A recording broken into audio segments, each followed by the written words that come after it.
When you know what you want for the future, you need the present to line up with your goals. UCF Online offers more than 100 fully online programs in healthcare, engineering, criminal justice, and more, so you can get to your future and beyond.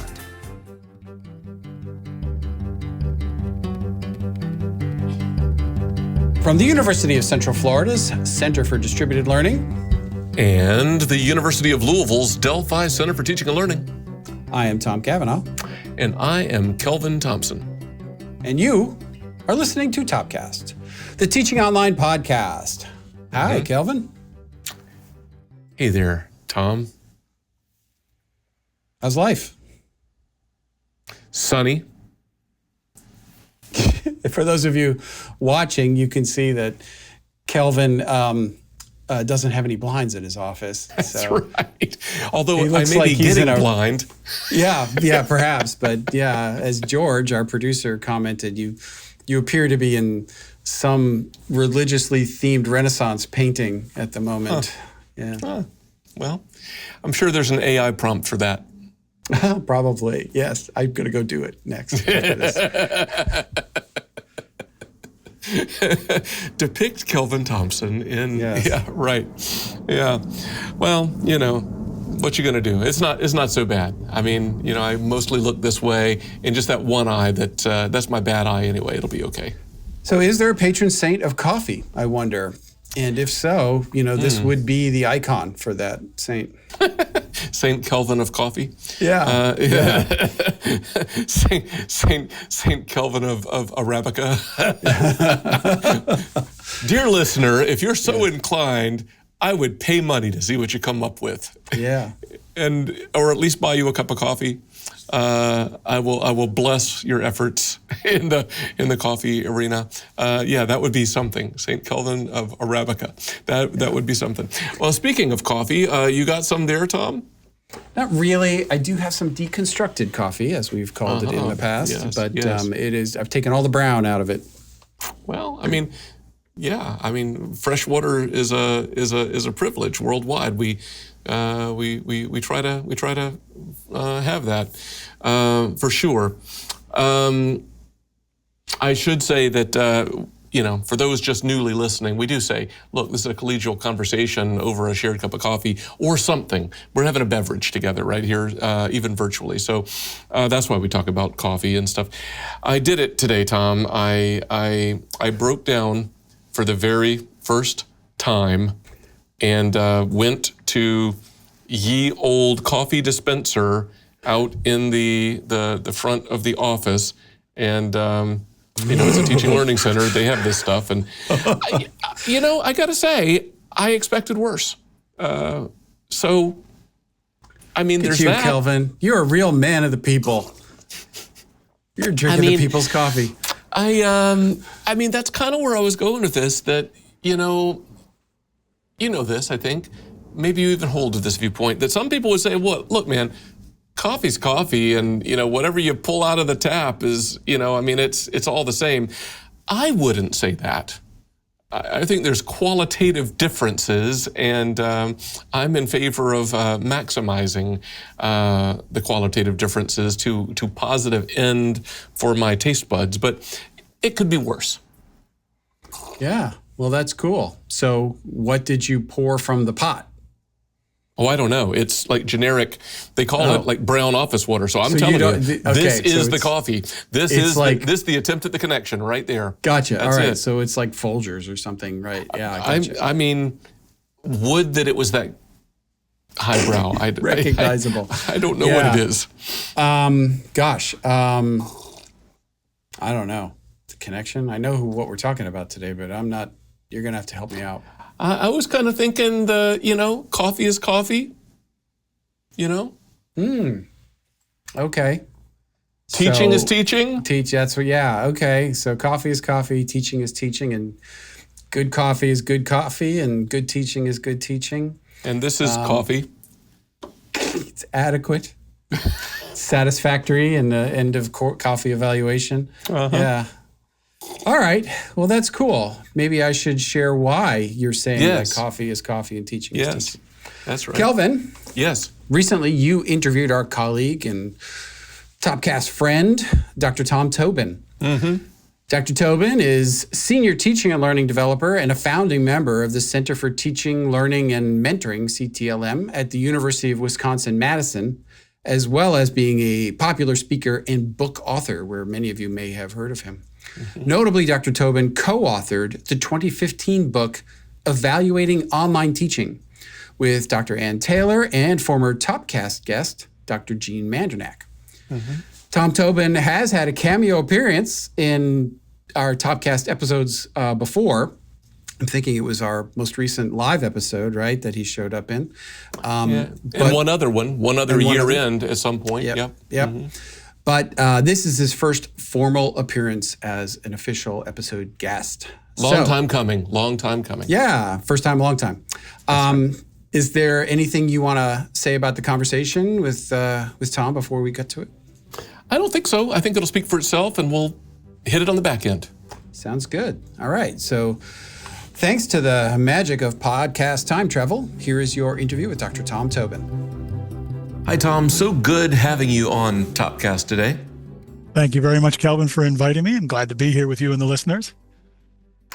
So we were speaking recently about the fact that you have a new collaborative book, an update of a previous book in the preparation phase, and we thought that might be a good jumping off point for today. So maybe I'll ask, just to kind of get us started, what was the raison d'etre for your earlier Evaluating Online Teaching book, and this new book, which I think you're framing maybe as Evaluating Teaching in the Digital Era, which sounds to me like maybe a blurring of boundaries between what was and what is. And so why now and why this and so forth?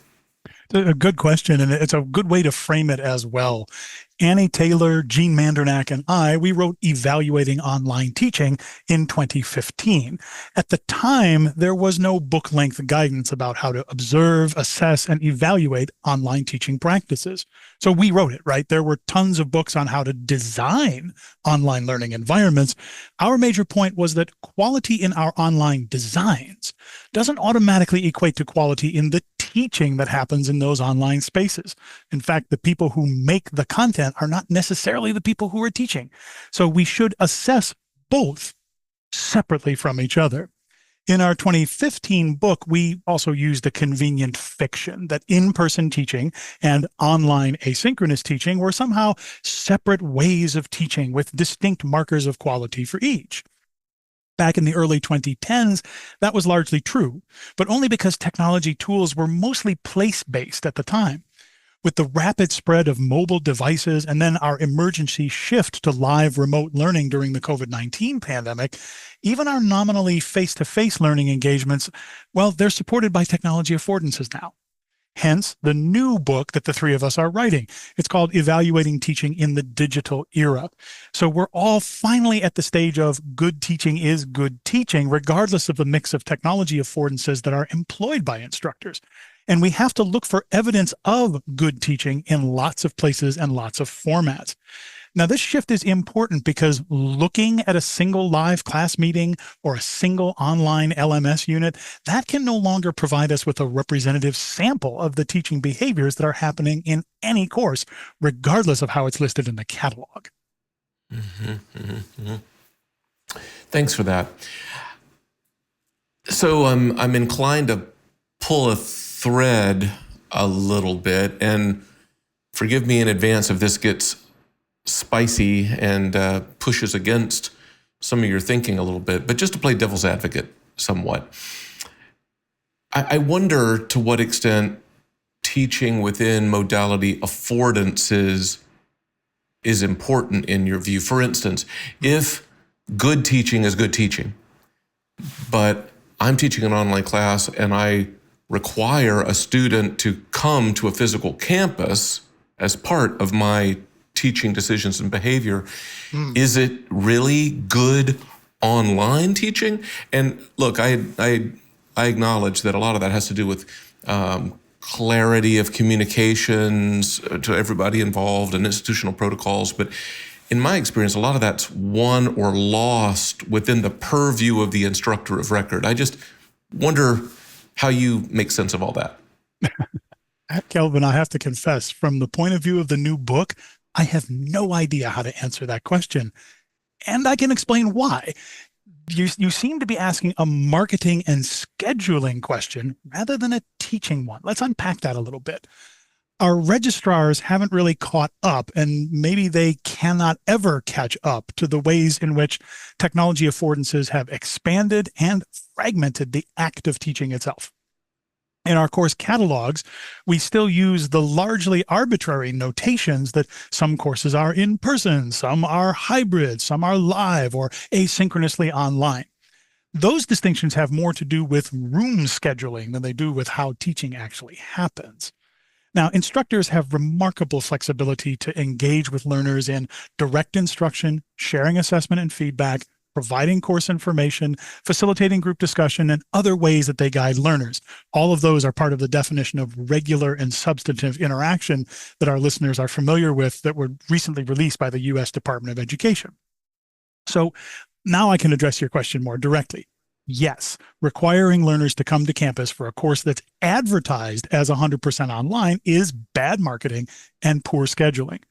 But that has little to do with the quality of the teaching that's happening in that course. As observers and evaluators, we should be looking for evidence of teaching behaviors in both fixed and ephemeral spaces. So we can expand a little bit beyond your question here. Observing live interactions and engagements that take place through the mediation of technology is one thing. In other words, we want our instructors to exercise their academic freedom when they're teaching, and that can take many forms. But if we're looking only at one place and format where teaching happens, then we can miss meaningful evidence. So to your point, maybe an analog from the place-based curriculum might help us frame this a little bit. If an instructor teaches a didactic lecture, holds lab times, and attends to clinical paraprofessionals in workplace settings as part of one course, like this happens a lot in healthcare education, can we get a sense of the instructor's teaching quality by just observing the lectures? Now, everybody who's teaching has a similar spread of places to look for evidence of teaching behaviors. So your example, it's advertised as 100% online, and you, the instructor, say, hey, come to class. That goes against how you put the marketing out there and how you sort of set the contract in the beginning. But if we flip the coin around, even folks who are teaching nominally face-to-face, the opposite of that question happens all the time. We use the learning management system or other technology-hosted spaces for teaching and support beyond our classroom spaces, beyond the times assigned to the course. And nobody says that doing that is somehow unfair to students who signed up for in-person only instruction.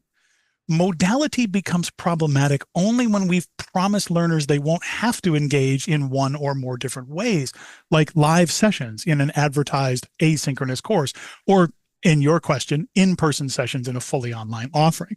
Now, I know we could spend a whole episode talking about how we design our courses and our schedules, but our book is purposely not about design. It's about evaluating tech-mediated teaching behaviors.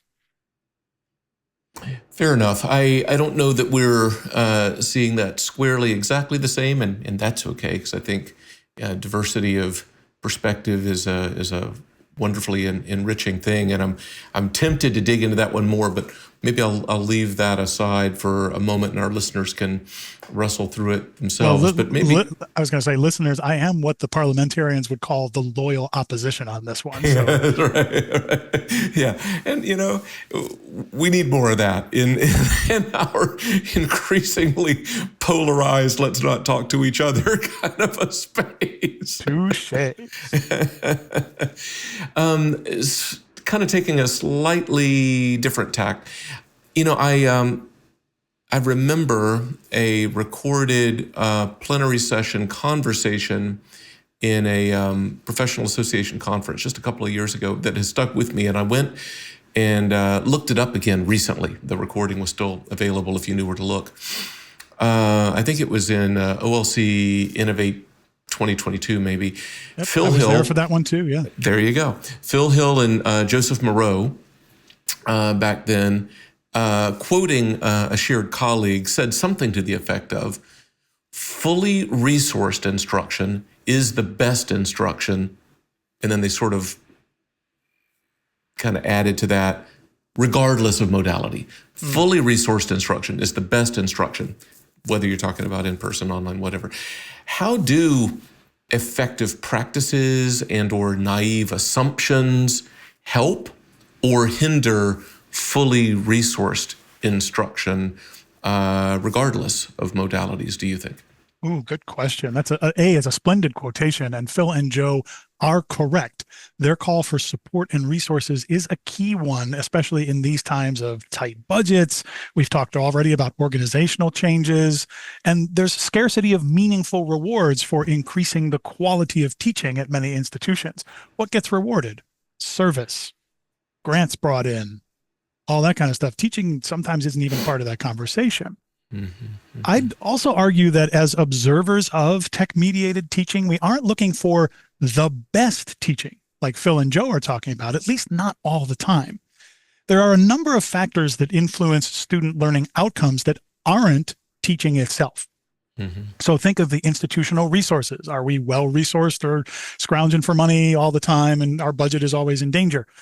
Think of student body characteristics. Where do our students come from? Are they well prepared? Do they come from K-12 instances or undergraduate work for graduate programs where you've got a lot of resources and preparation?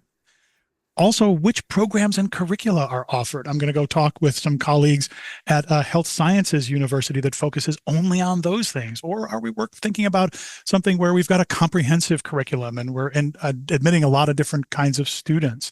And also think about the design of course content and materials. So if we drop the same instructor into a poorly resourced small college with large numbers of first-generation learners who have little K-12 preparation for how college works, we're probably going to get different outcomes than if that instructor teaches at a wealthy flagship Research One where students compete for seats and only the best prepared even make it in the door. Now, what doesn't change in that comparison is the instructor. You'll get rock star teaching from a well-prepared, well-read, and intentional instructor, almost regardless of the tools that they have or don't have. So the fully resourced that we'll talk about in our book has to do with how well are our instructors familiar with the Scholarship of Teaching and Learning, or SOTL? How experienced are they in sharing information in ways that brings learners into the conversation? And how much do their teaching behaviors reflect data and evidence about what actually works? So to Phil and Joe's point about fully resourced, the training and the level of expertise and the level of experience with teaching as a science and a field is where we put our funds first, is where we put our resources first. I'm tempted to shift away and look for the door, because I don't know if this is going to be another can of worms, but I'll ask you another question anyway. So, from your view, Tom, what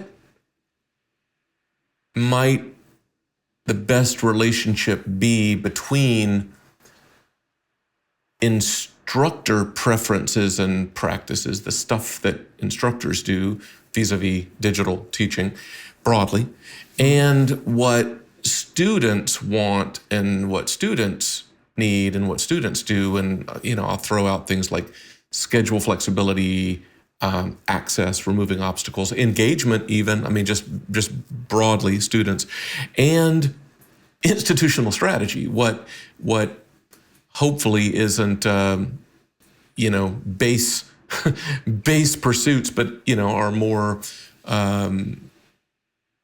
aspirational, noble purposes, removing access obstacles, closing achievement gaps, and so forth. That's a big question, and I'm scared to ask it, but what do you think the optimal relationship is between those three things? Well, and now you're talking my language. Like, this is the way that we can sort of bring our conversation from the micro. We've already talked about the meso level, and let's talk about the macro now, right? It takes us away from the question of what is good teaching and into the role for online education in the future. Especially on a podcast dedicated to online, blended, and digital education, let's wrap up with 3 trends that align nicely among themselves. And first, those of us who teach with technology affordances, we've known for a long time that the majority of learning happens outside the formal spaces, places, and times where we engage with our students. We can show them things, we can engage them in discussion, we can ask for their ideas and questions, sure. But things really stick when learners are on their own, practicing, preparing, reading, studying. That wrestling with new ideas and practices, that's where learning really happens.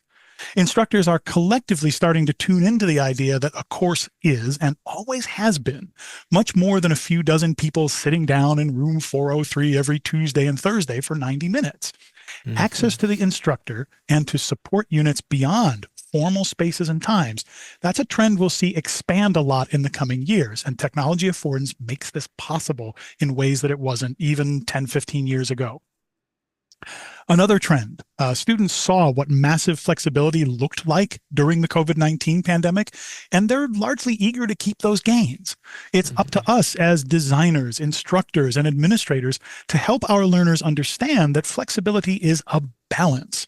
With greater access to materials, to each other, to instructors, to the larger community, also comes a responsibility to make time for study and practice. That's the biggest determiner of student success, is how much time do they have to actually spend doing the reading, doing the homework, working on the practice problems. So that's another trend that we're going to see starting to shift that balance back toward both freedom and responsibility. And technology mediation and online teaching is going to play a big part there.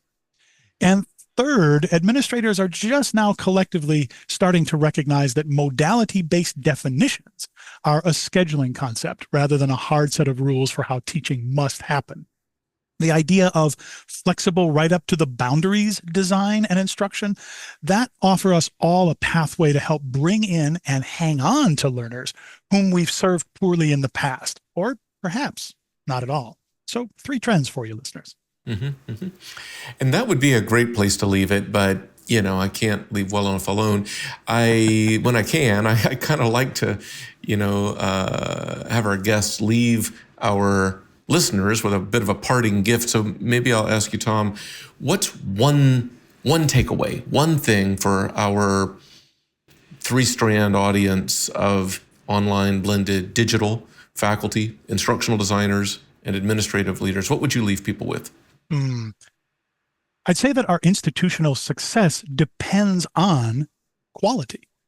We're going to need instructors who can help our learners to stick with us better. And knowing what quality teaching looks like is one ingredient in that overall recipe. So Annie Taylor, Gene Mandernack, and I, we're looking forward to Evaluating Teaching in the Digital Era being released from Johns Hopkins University Press in 2026. And listeners, I'd love to hear your stories and ideas. You can find me at thomasjtobin.com. I'm grateful to be here on the show with you, Kelvin, and thanks again for inviting me. Hey, it's been great having you on the show today, Tom. So, Kelvin, that was your conversation with Dr. Tom Tobin. Interesting, thoughtful guy. Yeah, I enjoyed it. Yeah, no, I agree. I always like talking to Tom, that Tom, not, this Tom too, both Toms, Tom 1 and Tom 2. Yeah. I enjoy talking to Tom Tobin. I think, as I said to you forebodingly right before we hit record, I think Tobin and I are closer than we are apart on the topics that we talked about. But sometimes when you are close together and in the family together, fine-grained distinctions can be pronounced. And so I think that's where, I find a little bit of difference, but I'm looking at them through a microscope. Yeah, it's like rabbinical scholars or theologians, having an argument, but they agree on all the big stuff, right? Like it's on the details of interpretation that you kind of go, but I think this. And so I would agree with him that teaching is a separate practice with separate expectations than design of online courses. And that there is a way to measure that and evaluate it. And I think that's good and laudable. And then I think maybe where I might differ slightly, but again, it's in the nuance. So when he talked about modalities, and how, you know, modality is becoming more of an arbitrary sort of definition. I think directionally he's right. I think we're headed in that direction. I don't think we're quite there yet across higher ed to the extent that he was maybe kind of making a case for. But it's not like I disagree with him. I don't think we're as far along the path as maybe he was making a case for. Yeah, I mean, that may be right. I said to somebody this week that for several reasons, maybe this conversation was one of them, but it wasn't the only one. I said, you know, I find increasingly, and look, I remember you wrote a book chapter once about the post-modality era and so forth, right? And yeah, I don't think we're there. I think a lot of people are seeing a trajectory and they're seeing a mushiness and they're like, okay, let's be there. But I was saying, you know, to somebody this week that I'm a modality guy, right? Not for the sake of worshiping fetishistically, you know, these differences, but from the standpoint of there are affordances and constraints of each modality. And I do believe that you cannot completely decontextualize teaching behaviors from the modality, nor from even the institutional context or the student makeup. I think all of those things have a bearing. And so you can do online teaching more well or less well. You can do blended teaching less well or more well. You can do in-person teaching more well or less well in a particular lecture hall or small group seminar room, or, you know, with graduate students or with first time in college freshmen. You know, all that, the context matters, I guess I would say, but that's fine-grained, right? And I think, to your point, design and teaching, I have often found it useful to keep them separate. As you know, in the state of Florida, there were some reasons to keep them separate at one point, but they too have a relationship with each other. And I don't know that all the time it's somebody else designing, you know, and then someone else teaching. I don't think that happens the great majority of the time. So at any rate, these are fine-grained distinctions. Yeah. Well, you know, it's interesting too that, you know, you may recall that like one of the indicator, you know, data points that we report on is the student end of course evaluation, and we picked one question out of there because we can't unless we're just doing a presentation on that. But in a broader presentation, we want to just show that students tend to evaluate online and particularly blended courses at a higher level than they do other modalities. And the indicator question that we typically pick is, how would you rate your instructor? And what percentage got excellent by modality? And it, you know, that's a teaching measure more even than a design measure, which is, I think, an interesting way to ask the question. Now, some of that's driven by the fact that our end of course evaluation is sort of built for face-to-face instruction, and it's all about the teaching, not so much the design. But even so, I think it's indicative of the importance that really good online teaching, being present, caring about your students, all the things that sort of transcend modality are present in that experience for your students. I think that's a really interesting, salient point to bring in the end of term evaluation of teaching. And I know this about your context there, that during my time at UCF, there were multiple attempts at considering a separate teaching evaluation for online classes versus in-person classes. Our friend and colleague Chuck Jubin, Dr. Patsy Moskal were involved in that, big faculty groups and all that. And ultimately, each time, they just kept one evaluation form across all modalities. And there was study, there was evidence to suggest that students are able to translate, but yet the outcomes, as you point out, differ, interestingly, by modality. Yeah, that was the big surprise, because it was not the hypothesis that students were able to make that modality translation in their head, and they figured out what good teaching meant for an online course versus a face-to-face course, and it really didn't become an obstacle. The bigger problem is just getting them to fill it out, right? Of all courses, but the actual, the information in there yeah, it was students weren't as hung up about it as the faculty were. Yeah. But I enjoyed the conversation with Tobin, and I appreciate the emphasis on quality. I don't know if it's like a little bit of a boundary object. I don't know if we were talking about the same thing. We were talking about quality, the exact teaching behaviors, but we were in the same parking lot or, ballpark or geographic vicinity conceptually. Yeah, I agree. And I think he's one of the more thoughtful guys I've spoken to about this stuff. And always good to hear his perspective. And like you said, I don't think we really disagree on any of the big stuff. I think it's just some of the, like I said, directionally, I'm just not quite sure we're there yet, but feels like we're on our way. And when the book comes out, hey, listener, you should keep an eye out for it and buy it. Yeah, definitely. All three of them, Tom, Annie, and Gene, top-notch folks who know what they're talking about. That's correct. So maybe when it comes out, we'll have another follow-up conversation. Shall I try to put the plane on the runway and a bow button on this conversation? Yes, do that. So, sure. So by way of wrap-up, perhaps we'll say there's no doubt that digital teaching and learning, whatever it is, continues to abound in higher education. And for all of us concerned, we need to wrestle with what makes online teaching good and how that relates to the strategic value of our efforts. How's that? Yeah, absolutely. Yeah. So thank you, Kelvin, and thank you, Tom Tobin, for being a guest today. We really do appreciate it. So until next time, for Topcast, I'm Tom. I'm Kelvin. See ya.